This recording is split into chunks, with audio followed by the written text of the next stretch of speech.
What everybody? What up, everybody? It's your boy NyceOne, and so I was in the middle of editing a video just now for the Nintendo Power Zone channel, and my dad decides that he needs to call me and tell me that Stan Lee has died, which I appreciate him for doing that because yes, for those of you who only follow me through the Nintendo Power Zone. You only know about that like video game nerd that I am, but I wasn't always a video game nerd.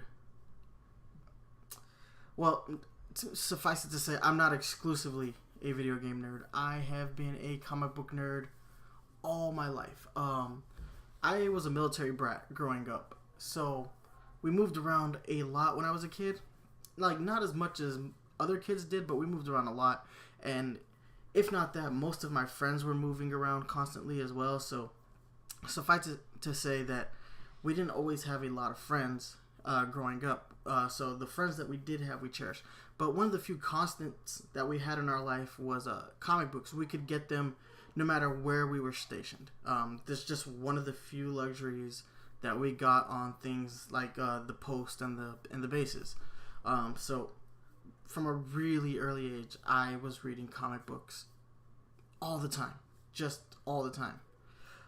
And the superheroes that I loved the most were the X-Men, SpiderMan, and as I got older, I started to read things like Captain America, Iron Man, the Fantastic Four.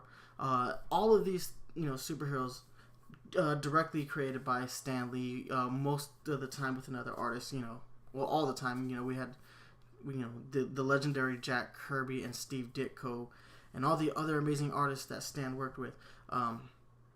So yeah, it suffices to say, like, those things were huge influences on me as a person. Like, I've always been a nerd, but reading those comic books made me feel like it was okay to be a nerd, specifically Spider-Man. Spider-Man is the superhero that I love the most. He's the one that, was most like me growing up, just that awkward kid who just never really fit in all the time, even though, like, by the time I was a teenager, I was a lot more social and whatnot, and I did get out and about, and I even played football and all that stuff, but deep down I was always a nerd, and I would always going back to those comic books.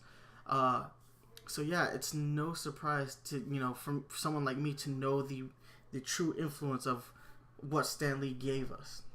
Now, Stan Lee himself, whether you like him or not, the man was an icon.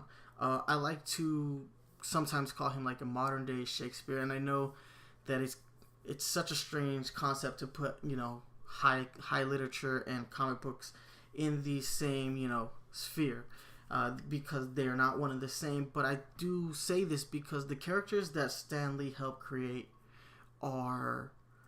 there are generations Romeo and Juliet. These characters will stand the test of time, and they clearly have, going on 70 years, some of these superheroes.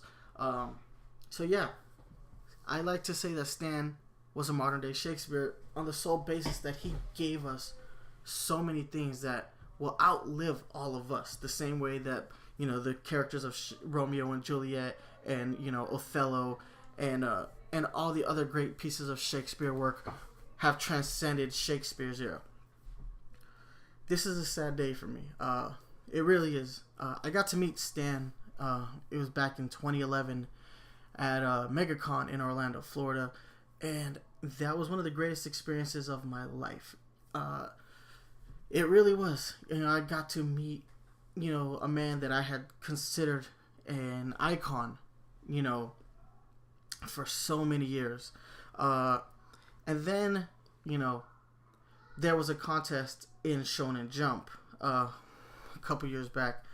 Stan was working on a manga, and which is so weird to say Stan Lee was working on a manga. Well, he created a concept for a manga called Ultimo, and they were having a contest, in the thing to ask the creators a question.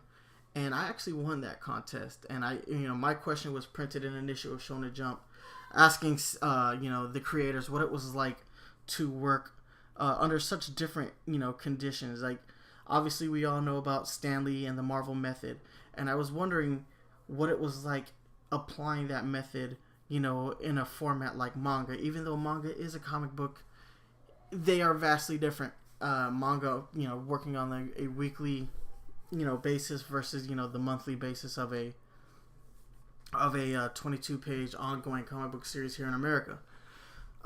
So yeah, you know, I got my question answered by Stan and the artist of Ultimo. His name escapes me right now. I'm just a little bit flustered by this news.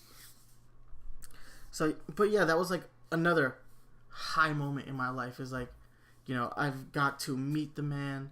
You know, I spoke to him, and then I won a contest in which he directly had to answer a question that I asked. Oh, man, I'm like so freaking bummed. Like, I was just not expecting this news today.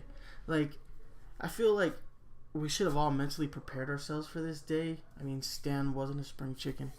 But that doesn't mean that this news doesn't hurt, especially as of late, because Stan's presence in the Marvel movies is something that we've all grown accustomed to, I think. You know, Stan Lee has been in every Marvel movie in the MCU, and the majority of the Marvel films outside of the MCU. Even the TV shows, he's had some cameo. In some way, shape, or form, there's been a Stan Lee cameo in all of those shows. And we won't see those anymore, so that's just such a major bummer. Like, my brain just can't really just process that we won't see that anymore right now. I think we'll notice it a lot more going forward without the Stan Lee cameos. And those are just little things, but, you know, honestly, he gave us a lot. You know, the superheroes that he created were really, like, they were huge influences on my life, and specifically SpiderMan. And it's just it's just kind of bummy, you know. I don't really know what to think just yet, you know. I mean, it's not like I lost, you know. Losing an idol is difficult because you don't directly know the person sometimes. You don't know, you know, all their hardships and whatnot, but Stan lived a pretty public life, especially in the latter half of it, and he was always like the center of attention. You could always tell. So it's just difficult to, you know, to see that light snuffed out. It's just a sad day. Man, guys, this is not the video I thought I was going to be doing today. It really isn't. It's not the video that I set up for, so it sucks. This news just straight up sucks. I hope you're in a better place, Stan. I really do. Hope you are with your wife, Joan, and I hope that things are just better where you are, because the world is definitely a sadder place without you here. All right, guys, that's gonna be it. I just gotta slide out. Yeah, I'm kind of like, I'm super bummed. I'm just super bummed. This is not the video I wanted to shoot today, guys. So, yep. Rest in peace, Stan.